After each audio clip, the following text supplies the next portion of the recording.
Maka saya nggak setuju kalau kolom agama dalam KTP dihapus. Tapi kalau yang dihapus kolom kawin atau belum kawin, saya setuju.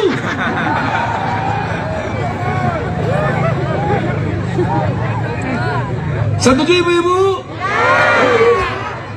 Setuju bapak-bapak?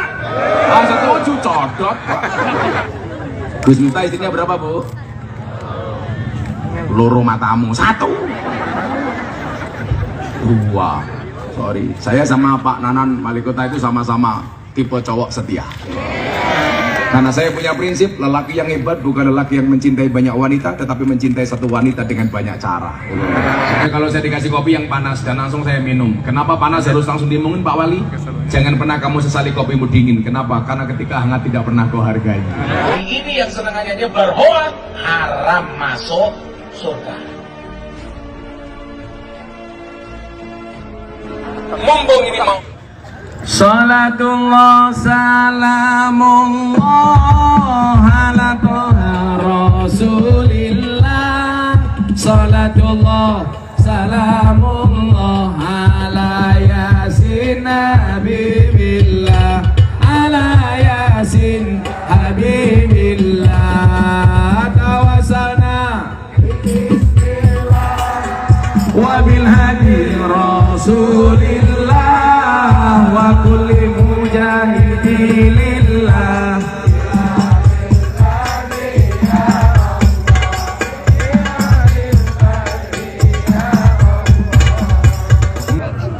Tapi santai, Anda yang merasa gemuk santai saja. Karena ada teori yang mengatakan 100 kg di bumi itu sama dengan 30 kg di Mars. Itu artinya Anda tidak gemuk, hanya salah planet. Tapi kalau cowok jangan kayak kamu, perutnya jangan besar-besar, Mas Ferry ya. Karena ada penelitian di rumah sakit Jogja, cowok yang perutnya besar biasanya burungnya kecil.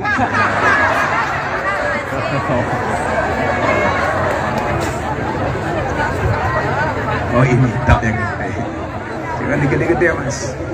Nanti kalau perutnya besar, sarungnya dibuka isinya hanya kayak pentil. Saat itu bule dari Australia ini tanya apa Bu sama saya. Dia bilang begini sama saya, Gus Miftah, I will to ask you. Saya ingin bertanya satu hal kepada Anda. Kenapa agama Islam itu didesain banyak aturannya? Contoh, dia bilang, kenapa agama Islam didesain banyak aturannya? Contohnya, kenapa perempuan dalam Islam diperlakukan seperti itu sedemikian rupa? Harus nutup aurat. Tidak sembarang orang boleh mendekat dan salaman. Untuk mendapatkannya harus menggunakan akad nikah dalam pernikahan. Beda dengan kami, kata dia orang Australia. Saya mau pakai baju apa, nggak ada urusan. Mau pakai you can see, never mind. Mau pakai sempak, kotangan tok, no what, nggak apa-apa. Kami kalau mau kumpul saja, nggak usah nikah, selesai. Ternyata dia pelaku kumpul kebo, Samen Leven. Di Lubuk Linggo tolong, jangan ada yang melakukan kumpul kebo. Karena kalau Anda punya anak berpotensi namanya Gudel. Karena anaknya kebo namanya Gudel. Apa jawaban saya terhadap pertanyaan bule Australia ini? Dia saya jawab, Mbak, kenapa agama Islam banyak aturannya? Karena manusia banyak maunya. Makanya kemauan-kemauan itu harus diatur. Supaya apa? Supaya tidak kebablasan. Dan di dunia ini semuanya ada aturan. Makanya kenapa dalam Islam ada istilah takwa. Takwa itu apa? Imtisalu awamirillah wajtinabu nawahi. Melaksanakan perintah, meninggalkan larangan. Gak ada hidup di dunia yang tanpa aturan. Semuanya ada aturan. Nabi Adam dan Hawa di surga bahagia. Apapun boleh. Kun anta wa zaujukal jannah. Ada aturannya. Apa aturannya? Adam, Hawa, kamu boleh bersenang-senang di surga. Tapi satu hal yang tidak boleh kalian lakukan. Fala taqraba hadhihi syajarah. kamu jangan pernah mendekati pohon ini. Tapi apa? Ada saja pihak-pihak yang tidak suka manusia itu taat aturan. Siapa? Iblis. Iblis mulai menyebarkan hoak. Jadi kalau Anda bertanya sama saya, siapakah penyebar hoak pertama kali? Iblis. Dan siapakah korban hoak? Adam dan Hawa. Dan yang perlu Anda tahu, Adam dan Hawa korban hoak saja dikeluarkan dari surga. Maka hari ini yang senangannya nyebar hoak, haram masuk surga. Sebar hoak iblis. Siapa yang diprovokasi? Hawa. Makanya ingat para pejabat, kadang-kadang Anda jadi pejabat lurus, Anda jadi pejabat benar. Bagaimana kemudian orang-orang itu pengen mengganggu Anda dengan cara menggoda istri Anda? Supaya apa? Supaya kemudian membujuk suaminya. Makanya banyak pejabatnya baik yang didekati istrinya, suaminya nggak doyan suap, istrinya dikasih suap. Laki-lakinya nggak bisa disogok, istrinya disogok. Sehingga kemudian apa? Sang istri memprovokasi suami. Pertanyaannya adalah, kenapa iblis menggoda si Hawa? Karena iblis tahu perempuan itu kelemahannya di telinga.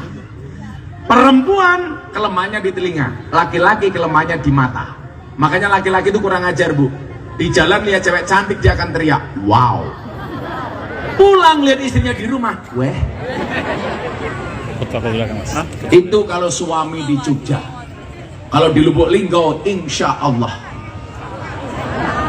lebih parah.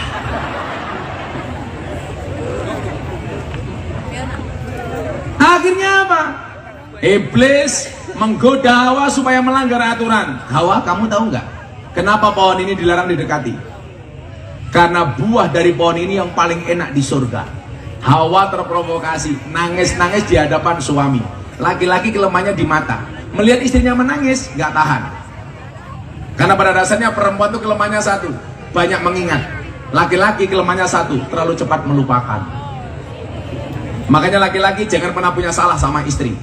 Kenapa? Karena perempuan itu ahli sejarah. Sekali Anda punya salah, seumur hidup ingat terus. Orangnya malam hari ini juga hadir. Biasanya jilbabnya pink. Yang jilbabnya putih, insya Allah sama. Makanya kalau saya ditanya, Gus, kalau nikah lagi gimana? Kalau saya nikah lagi, saya pengen menikah dengan cewek Arab. Jadi kalau istri saya Arab, marah enak. Kalau dia marah, serasa mendengarkan tartil Quran. Elek, sadaqallahul adzim. Adam melihat Hawa menangis. Akhirnya apa? Sepakat melanggar aturan. Buah itu diambil kemudian dimakan berdua. Yang terjadi apa? Fa'azallahuma syaitan. Setan menggelincirkan Adam dan Hawa dari surga. Akhirnya mereka dikeluarkan dari surga gara-gara buah khuldi. Bapak-bapak, Pak Wali Kota, ada Pak Wakil Wali Kota, Pak Kapolres, Pak Dandim, Pak Kajari. Ingat ya, itulah alasan kenapa cewek kalau diajak makan sama suami, mah makan di mana? Jawaban istri, terserah. Pertanyaannya, kenapa seorang istri kalau diajak makan suami jawabannya terserah? Makan di mana, Dek? Terserah. Karena istri pernah punya pengalaman salah milih makanan. Semua surga dimakan boleh, malah milih yang tidak boleh. Tapi repotnya istri, begitu suami belok ke restoran, istrinya protes, "Loh, kok di sini, Pak?" Gitu. Itulah perempuan susah untuk dimengerti. Makanya perempuan itu karakternya satu, kalau disakiti nggak pernah lupa, kalau menyakiti nggak pernah ingat. Hati-hati. Jadi apa? Aturan itu ditegakkan supaya apa? Ada kebaikan. Karena Adam dan Hawa melanggar aturan, seharusnya di surga, dia dikeluarkan dari surga. Mana ada hidup tanpa aturan? Semuanya diatur. Demikian juga saya jawab, kenapa perempuan diperlakukan sedemikian rupa dalam Islam? Justru saya katakan, ini adalah cara penghormatan Islam kepada perempuan. You know Queen Elizabeth, saya bilang. Anda tahu nggak Queen Elizabeth? Kenapa, Gus? Dia dianggap wanita mulia dan terhormat. Maka tidak semua orang bisa mendekat, apalagi bisa menjabat. Nggak bisa. Dan di mata kami umat Islam, perempuan jauh lebih terhormat dibandingkan Queen Elizabeth. Maka begitu kami pengen menikmatinya, harus akad nikah untuk menghalalkannya. Maka para cewek, kalau ada cowok suka sama kamu, katakan sama cowokmu, kalau kamu mencintaiku mas, pilihannya satu di antara dua, halalkan atau tinggalkan. Wong lanang rungokno codot. Ingat, perempuan itu suci seperti sajadah. Kenapa? Karena di atasnya lah laki-laki bisa beribadah. Makanya kata Pak Wali, semakin banyak sajadah, semakin bagus. Semakin banyak ibadah. Nah, hidup ini ada aturan.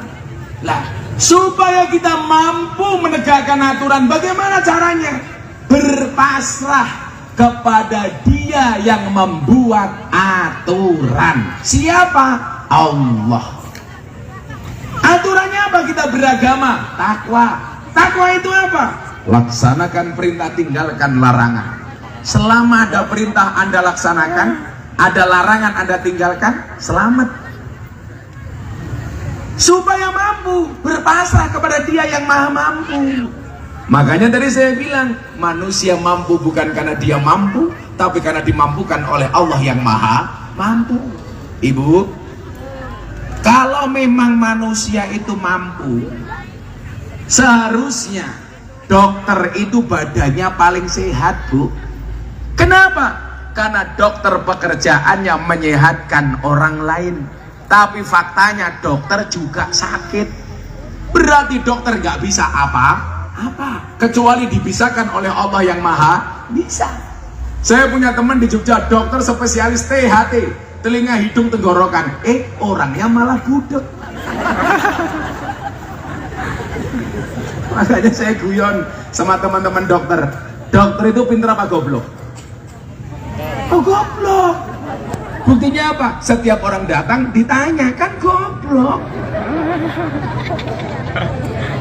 Dokter itu yang pinter cuma satu, Bu, dokter hewan. Nggak pernah ditanya, langsung disontek. Nggak ada sapi datang ditanya, sapi kamu sakit apa? Teman saya dokter marah sama saya, Gus, yang goblok itu orang Islam. Kenapa dokter? Kenapa orang Islam itu yang kentut bokongnya kok wudhu yang dicuci mukanya? Kan goblok. Saya jawab, dokter, kenapa orang Islam yang kentut bokongnya wudhu yang dicuci mukanya? Sama dengan dokter, kenapa yang sakit matanya yang disontek bokongnya? Kok matanya itu disontek? Nomor 2 jawabannya apa? Pak, kenapa orang Islam kentut bokongnya wudhu dicuci mukanya? Karena rasa muka itu tempatnya, rasa malu itu tempatnya di muka, bukan di bokong. Makanya kalau ibu pengajian, Tut, pasti malu aku. Nggak ada Tut, malu aku. Jadi dokter itu mampu karena dimampukan. Kalau memang manusia itu mampu dan bisa sendiri, seharusnya guru itu anaknya paling pinter. Kenapa? Karena guru pekerjaannya memintarkan anak orang lain. Tapi faktanya banyak guru yang anaknya goblok. Berarti nggak bisa apa-apa. Kalau memang manusia itu mampu, seharusnya polisi itu rumahnya paling aman. Kenapa? Wong pekerjaannya polisi mengamankan rumah orang. Tapi faktanya polisi juga nggak aman. Buktinya ada polisi ditembak polisi di rumahnya polisi. Berarti nggak aman. Tapi Anda yang fair ya. Saya nggak sepakat kalau Anda memperolok-olok polisi hanya gara-gara satu kasus. Saya punya teman Kapolres, anaknya masuk sekolah, dipanggil sama teman-temannya, Sambu. Anda salah. Tidak semua polisi kelakuannya seperti Sambu. Lagian kesalahan Sambu itu kesalahan oknum dan personal, bukan polisi secara kelembagaan.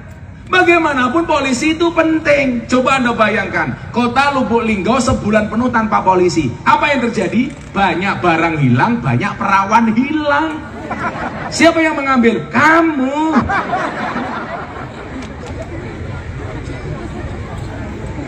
Tapi memang saya sering membela teman-teman polisi, tapi saya juga mengkritik teman-teman polisi untuk kebaikan. Saya bilang apa? Pak polisi, ingat, kalau kemarin-kemarin polisi mengawasi masyarakat, hari ini masyarakat mengawasi polisi. Maka saya minta polisi untuk jujur.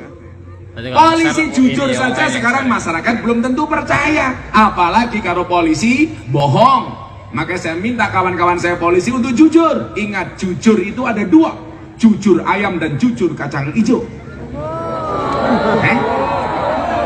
Bubur itu yang untuk tidur Pak Wali Kota namanya bubur. Kasur itu yang untuk manah itu namanya kasur. Busur itu yang untuk muka itu namanya busur. Oh, bubur. Saya tuh kadang-kadang kasihan sama teman-teman saya polisi, terutama lalu lintas. Ada berita. Ya, kalau saya dikasih kopi yang panas dan langsung saya minum. Kenapa panas harus langsung diminum Pak Wali? Jangan pernah kamu sesali kopimu dingin. Kenapa? Karena ketika hangat tidak pernah kau hargai.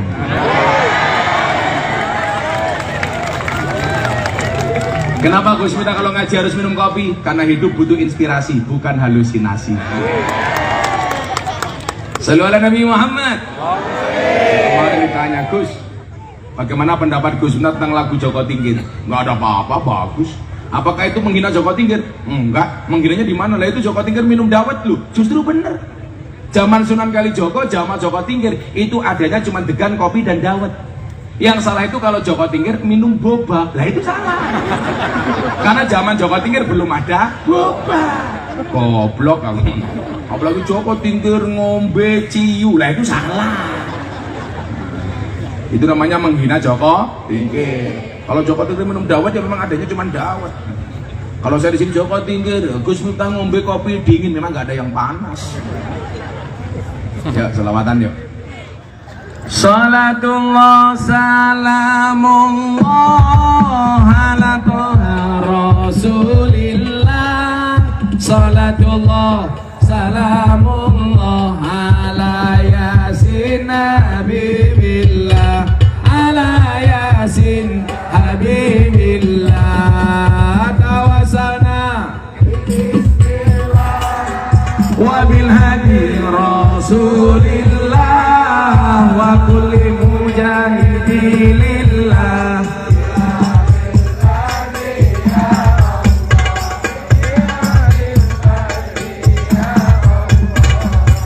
Minum kopi rasanya nikmat, makan bakpao dari ketelang.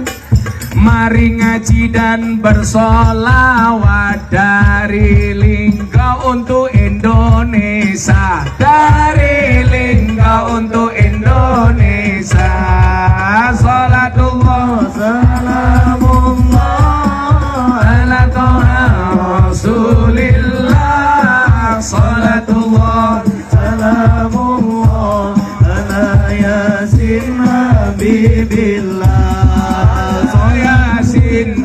Habibillah tawassalna bismillah wa bil hadi rasulillah wa kulli mujahidillah bi ahlil badri ya Allah, bi ahlil badri ya Allah. Joko Tingkir minumnya kopi, kopi ditanam di pinggir kali. Ayo berpikir tentang negeri ini. Kalau bukan kita siapa lagi? Kalau bukan kita siapa lagi? Salatullah salamullah ala toha rasulillah. Salatullah salamullah ala yasin habibillah. Ala yasin habibillah. Bunga cantik di dekat taman, beragam warna memikat hati. Mari rawat kebinekaan demi keutuhan NKRI. Demi keutuhan NKRI. Gus Miftah istrinya berapa, Bu? Loro matamu. Satu. Dua. Sorry, saya sama Pak Nanan Wali Kota itu sama-sama tipe cowok setia. Karena saya punya prinsip, lelaki yang hebat bukan lelaki yang mencintai banyak wanita, tetapi mencintai satu wanita dengan banyak cara. Kenapa saya ngomong seperti itu? Karena direkam banyak kamera. Ketahuan istriku mate. Kalau dikasih tahu Lah, jangan ulang masa kiai takut istri. Jangan kan kiai, wali kota itu takut sama istri. Bahayanya kalau di kantor, di rumah ketemu istri. Perempuan dilawan. Laki-laki itu kalau di luar kayak harimau, masuk rumah kucing. Kapolres aja, kiai sak pinter-pintere kiai kan diketak bojone goblok dadak kan. Mbuh wong wedok ibu mun. Makanya kemarin saya ditanya di Jakarta sama teman saya, siapa Komjen Ahmad Doviri Kabak Interkam. Gus, bagaimana pendapat dengan polisi? Bagus, tapi mohon izin jenderal, saya nggak suka dengan polisi, sukanya polwan. Polisi lanang sih. Sallu ala Nabi Muhammad. Nah, ngomong soal aturan, bangsa ini didirikan oleh para founding fathers juga ada aturannya. Apa salah satu aturannya? Salah satu aturannya adalah menjadikan Pancasila sebagai ideologi negara. Di situ disebutkan Pancasila, satu ketuhanan yang Maha Esa. Artinya apa? Amanat undang-undang mengamanatkan kepada kita semua bahwa negara ini adalah negara yang beragama. Indonesia bukan negara agama, tapi sangat agamis. Indonesia bukan negara Islam, tapi sangat Islami. Kalau di sini ada teman-teman saya Muhammadiyah, saya dulu kuliah di Jogja, itu tempat tinggal saya di masjidnya orang Muhammadiyah, Bu. Maka saya sangat dekat dengan teman-teman Muhammadiyah. Saya dulu di masjidnya orang Muhammadiyah jadi James Bond, jaga masjid dan kebon 4,5 tahun. Alhamdulillah nggak ada masalah teman-teman saya Muhammadiyah. Masalahnya hanya satu, gara-gara saya ikut Muhammadiyah saya kurus, berat badan saya hanya 40 kilo. Kenapa saya ikut Muhammadiyah kurus? Karena Muhammadiyah belas gak pernah ada selamatan. Kurus. Makanya saya kembali dapat istri orang NO, saya tinggal di masjidnya orang NO. Begitu saya menikah dengan orang NO, gemuk. Kenapa? Susunya cocok. Nah, begitu tinggal di masjidnya orang NO, tambah gemuk. Kenapa? Karena orang NO dikit-dikit makan, yasinan makan, tahlilan makan, solawatan makan, manakipan makan, maulutan makan, rojaban makan, istighosahan makan, mujahadahan makan. Tetangganya sakit minta didoakan makan. Yang sakit mati makan lagi 7 hari. Sampai wajahnya kayak besek ini.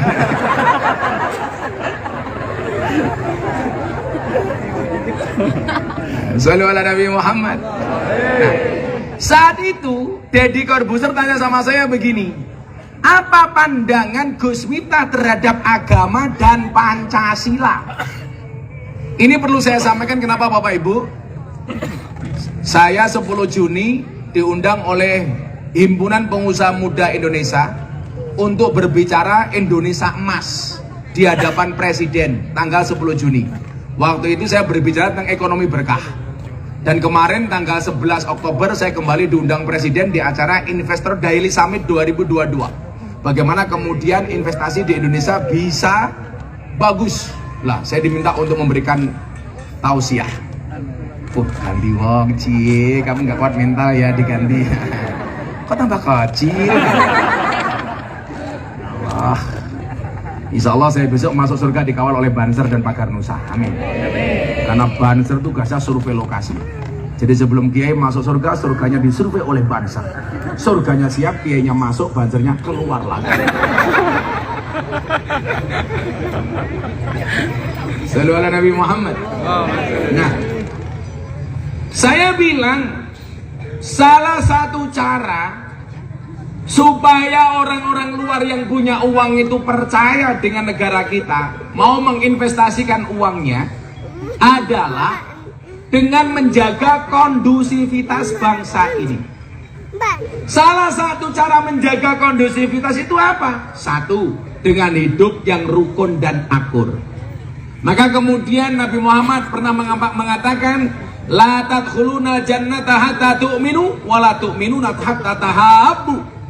Sekali-kali kamu tidak akan masuk surga sehingga kamu beriman, dan kamu belum dikatakan beriman sehingga memiliki rasa kasih, cinta dan sayang. Artinya apa?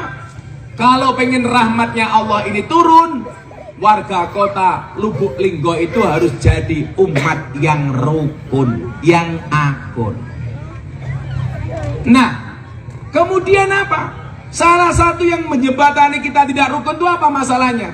Karena kekurang percayaan kita kepada pemimpin.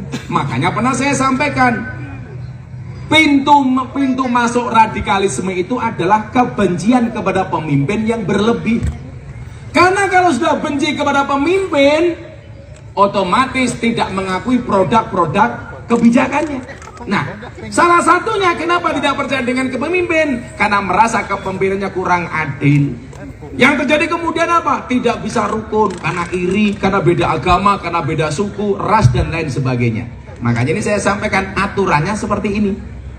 Ketika Deddy Corbuzier tanya sama saya, Gus, apa pendapat Gus Miftah dengan Pancasila dan agama? Saat itu Bapak Ibu, ada dua golongan. Yang pertama mengatakan begini, semua agama itu sama, semua agama itu benar. Saya menolak pendapat itu. Yang benar adalah semua agama itu benar bagi penganutnya, tanpa harus menyalahkan agama lain. Kalau semua agama itu benar, titik, bahaya. Anda tiap hari bisa ganti agama. Hari Jumat Islam, Sabtu Katolik, Minggu Kristen, Senin Hindu, Selasa Buddha, Rebo Konghucu, Kamis Darmo Gandul, Jumat Gandule Mbak Darmo.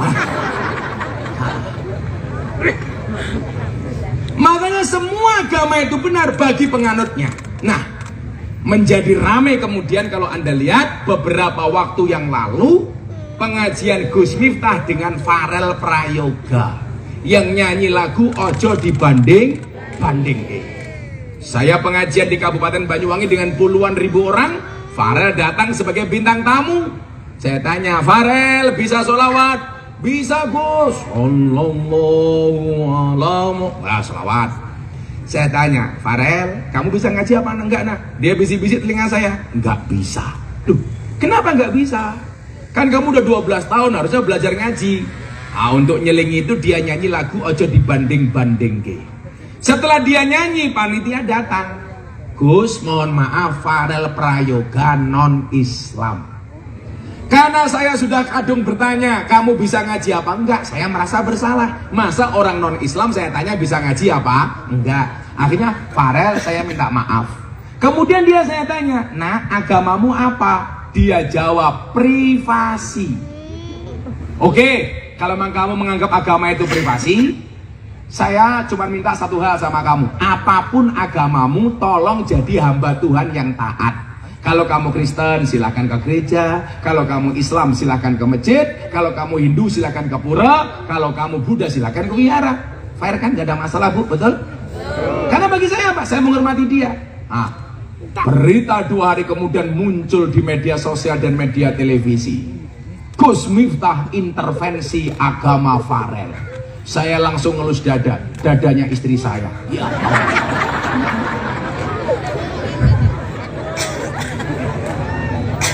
Ya masa dada kamu?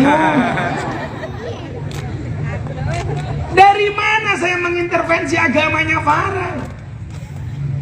Kemudian diperparah lagi apa? Ada orang-orang yang mulai cari muka, pansos. Jawaban Farel keren bahwa agama itu privasi.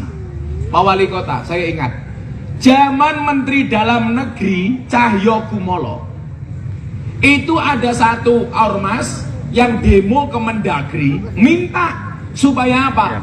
Kolom agama dalam KTP dihapus saja karena dianggap diskriminasi. Pak Cahyo minta pertimbangan ke saya waktu itu, Pak almarhum Cahyo Kumolo. Gimana Gus?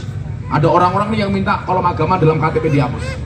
Saya bilang, saya nggak setuju. Kenapa? Karena bagi saya, ketika kolom agama, kolom KTP dalam kolom agama dalam KTP itu ada, itu membuat saya bangga. Nama Miftah Maulana Habibur Rahman, agama Islam, saya bangga dong.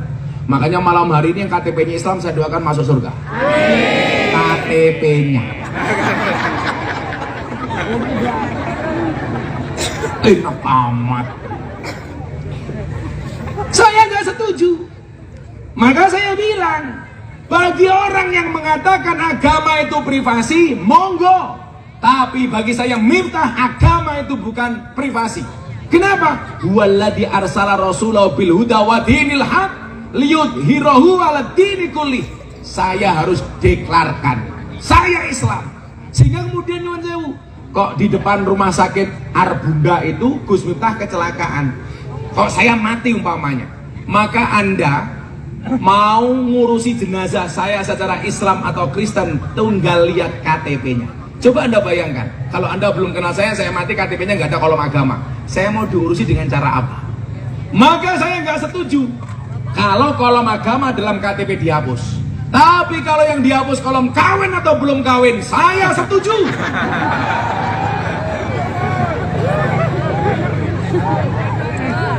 Setuju ibu-ibu?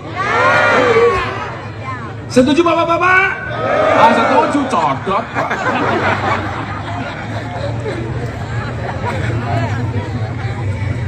Saya ketemu Jumatan, saya kan nggak pernah khutbah bu, males saya khutbah bu. Saya sekali-kali khutbah, anak saya dengerin. Siapa yang harus kita hormati? Ibumu, ibumu, ibumu, bapakmu. Pulang Jumatan, anak saya tanya, bah, yang harus dihormati siapa sih? Ibu, ibu, ibu, bapak. Anak saya tanya, Dek, bapaknya berapa? 1, ibunya 3. Oke. Kamu pulang, bilang sama bunda, kenapa abah kok ibunya cuma 1? Iya. Anak saya pulang, istri saya lagi motong-motong terong, masak untuk santri. Anak saya matur, Bun, kata bapak tadi di masjid, kata abah, bapak 1, ibunya 3. Kenapa abah kok ibunya cuma 1? Istri saya jawab, Dek, ini namanya apa? Terong. Jumlahnya berapa? 1. Kalau terong 1 mau dimakan orang 3, caranya gimana, Dek? Ya dipotong-potong, Bun. Sana bilang bapakmu, mah. Pengkisannya loro. Entek manuk gua tadi.